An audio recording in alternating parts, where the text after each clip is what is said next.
Good morning, everyone. Welcome to the 7th workshop of the Urban Food Justice.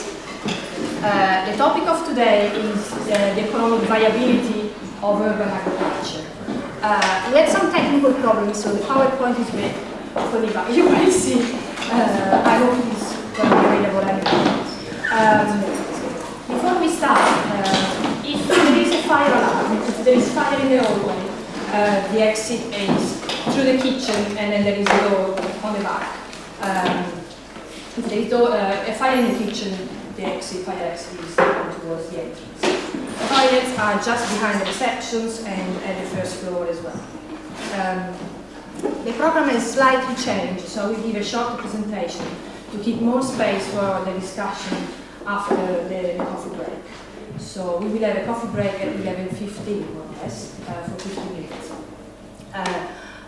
We want to keep this very informal, so feel free to stop for questions and for interaction at any time. I will give a very short presentation just to frame why today we are discussing the economic viability of food growing and urban agriculture in Wales, and why we want to lead towards a discussion of starting a food hub. So I will give this introduction, then we will have Helen Woodcote and Katie Brandon from Manchester that will give a presentation of an economically viable and successful project, a sort of food hub in Manchester. And then they will also facilitate the discussion. They will sort of interrogate or make us envisioning a sort of committed envisioning. So we don't just want to imagine what's going to happen, but try to be more practical and see what we want to make happen ourselves. As I said, this is the seventh workshop, not the 12th. So each workshop of this social platform had a different topic, and the aim was to bring people with experience or to start discussions between grassroots community groups and council officers, councillors, or people in the policy making, so to make open to sort of lobbying, create discussion and push for social change. So we had a workshop on sort of envisioning at the very beginning where we would like Wales to go. We discussed land access and different models for accessing the land, soil quality, urban metabolism, and how we can improve and help each other to improve the soil. We discussed edible landscapes, food for free in public space, community cohesion, and how different communities use the gardens, and through their being the garden, growing food, they can reconnect each other. Then we had, just a couple of weeks ago, a workshop on agroecology, looking forward, what we would like to do, combining research and education and policy implementation. So we explained this project for which we are doing. And today we are discussing what makes urban agriculture economically viable. This is sort of linked to the next couple of workshops. One is planned for the 5th of September. It's on discussing a lead food strategy. So food strategies, as you might know, they are composed, or they are in series of different streams. They look at policy making, they look at shortening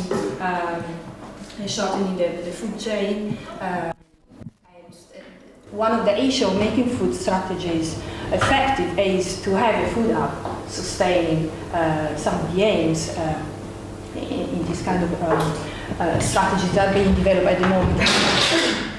And we will have a final concluding event the 16th of October, where we want to invite policymakers and see if they want to take on board anything that has been produced at the grassroots.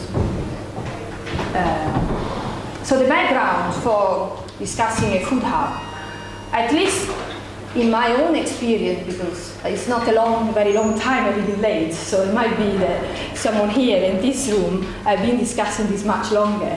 But I remember in September 2010, when we were just about to start the pilot project called Edible Public Space, we started discussing what is missing in Leeds.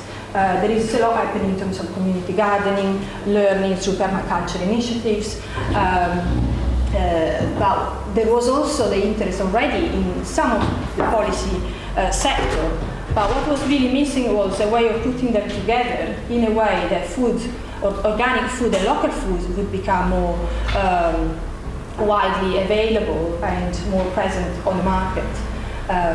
We then sort of started to dream, some of us in this room as well, started to dream when there was a beautiful site that was available next to the university, right in the city centre, with 6 heated huge greenhouses that would have been used, would have been perfect for using for growing food.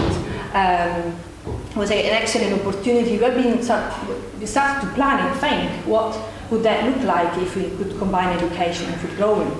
That opportunity since has gone. And we were left again with still the desire of making this food hub happen in a way or another. Some of these ideas have been shown at the second workshop in November, and now with Feed Leeds is, for the one who don't know much about what Feed Leeds is an organization, is an independent organization. It has been started, well, the idea started within Parks, the Park and Countryside department. They called a meeting and many of us from different organizations came together.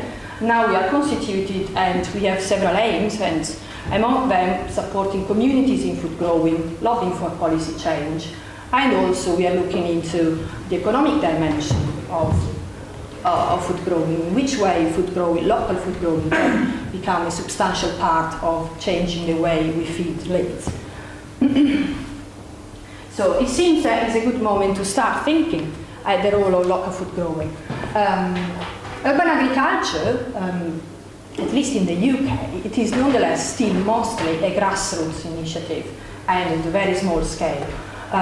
We have gardens, land share, allotment growing, schools growing, community gardens, but we have very little that is still commercially solid within the city or the peri-urban area. At least it is, well, there is food production, you will know better than me, but still what we tend to see out there is more community coming together to grow food, more for the joy and for the other benefits they get, rather than for changing more radically the way we feed ourselves.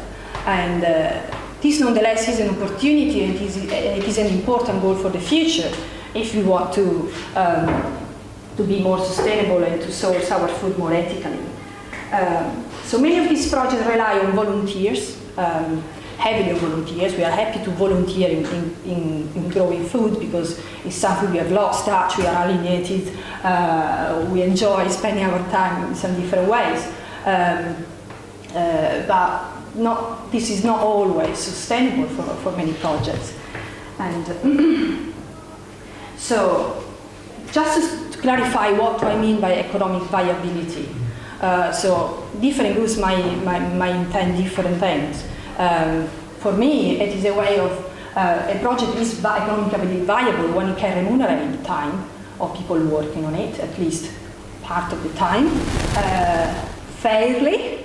But you might say you might be happy to put 50% of your time as volunteer and having 50% paid.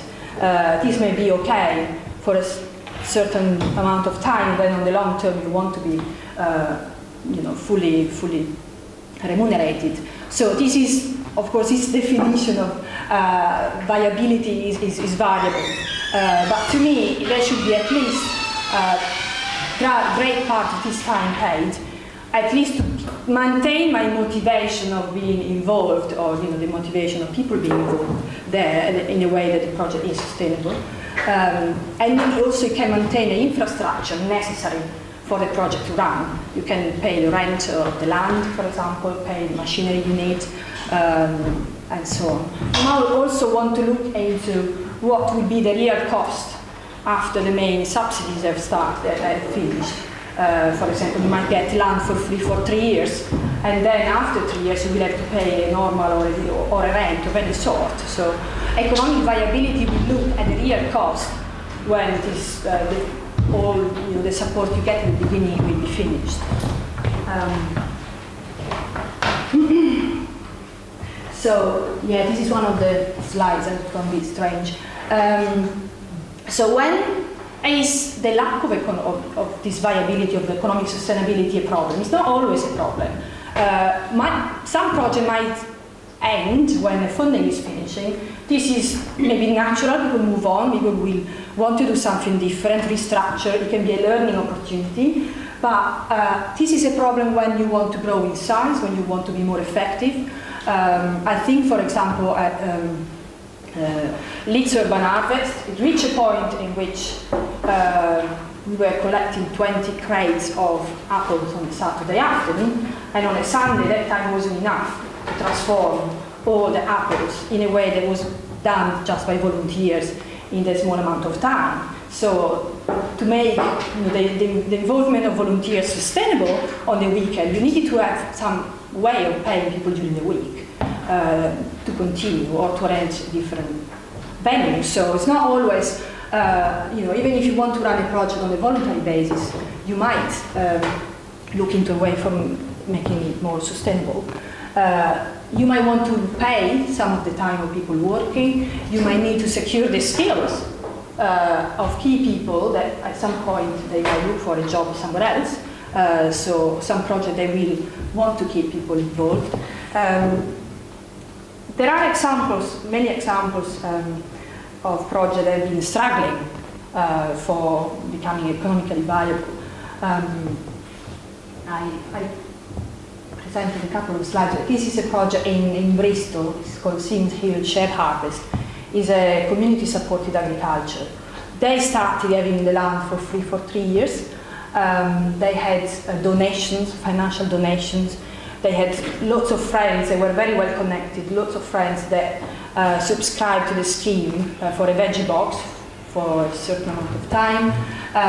They had a person working in the soil association who facilitated with all the certification, a person within the business working for the council that did all the business case, so very well skilled, possibly above the range of many projects that start. Nonetheless, they were really hardly, well, they said that they were not paying their cost. So, and this is, a way to say, even if you start very well, you are struggling because they didn't manage to get the 100 veggie boxes that they wanted to deliver to fully pay their basic cost. And this is a picture of Leeds Urban Harvest. This is an example. You get lots of volunteers coming around, but that is okay on a Saturday afternoon. Then you are left with lots of produce, and you might, start preparing, and then you cannot pasteurize the juice because there is no time and not enough machines, and nobody is looking, structuring, how to sell the produce, or you don't have enough demand. This is another project. It's in London. It's called Farm Shop. It's an inside growing, connected also to aquaponic, and they are sustainable in a way. They also provided consultancy for the biospheric project in Manchester, but that's the way they maintain the project is through consultancy. It's not through the growing. So they sell some of the produce in the cafe, but that's very little. The cost of maintaining the lights and the heating of the building is huge, and is not even really environmentally sustainable according to, they are doing a study. So it's probably, you might think it's the future growing inside buildings. We might have lots of empty buildings, but in terms of energy cost, this is very high. So this is another way of looking at the problem. So many examples of growing. So many of these projects, they struggle to go towards a way of being sustainable, economically viable, because they lack time or capacities for raising funding or for making a business case. And because there is very little demand for local, seasonal and organic food, partially also connected to the fact that we tend to expect unreasonably low prices. They don't really pay for the cost of growing food. In some cases, because there is lack of aspiration or need to become economically sustainable. So again, to take again the example of this urban harvest, at the moment, I had a discussion with Jenny, and so in this case, there isn't an aspiration at all to develop that element. So some projects, they just want to become, to remain volunteer-run and to be completely outside of any form of marketization of what you do. And that is also fine. But this might endanger this, the capacity of the project to maintain its level of engagement over the time. And yeah, as I said, in some other cases the problems are connected to the high cost of maintenance, and there isn't really a way around them, considering the cost of the energy at the moment. And also, again, consumers used to artificially low food prices. So in many cases, as I said before, this is not a problem, but it is a problem when you want to aspire to go beyond the hobby, when you want your project to become an element of an alternative way of sourcing food in the city, when you want your project to be stable, and the more you want to become an element and a reference point for producing food, the more you want to ensure that you don't rely on volunteers that they move on, or students that disappear at the end of the season. So we want to look at projects that manage to you will tell us to what extent you are overcoming this problem that are really well spread around the country, and we know that is the range of issues we need to face. And so we are looking for best practices and to learn around positive cases. We also learn from negative cases and failures. But I think the rationale is, in particular, is to find out a demonstration that we can have local food growing. It can be sustainable, it can be viable, it can be available, and this is symbolically important if you want to discuss and revise our food system. But we also want to practically identify different ways of doing things. And I just want to mention a growing community that is well known and established and is a model. It became economically viable after 13 years. So that's, something. It's not necessarily that they tried to be economically viable at the very beginning. They had to learn. They were in a large city. It was they started in the mid of the 90s, so it wasn't this stage where everybody's talking about food and food systems, but still, we might not want to expect to become fully viable immediately. So we try to learn from Manchester.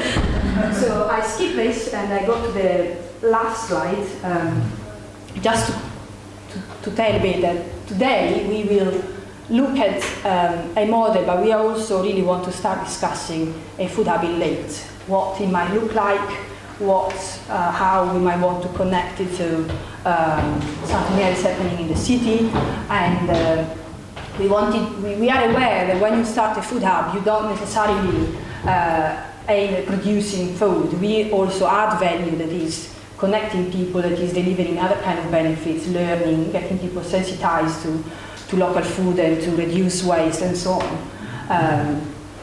But our aim is to connect it to a wider strategy for revising the food system in Leeds. So I think this was the last slide. And welcome to Helen and Katie.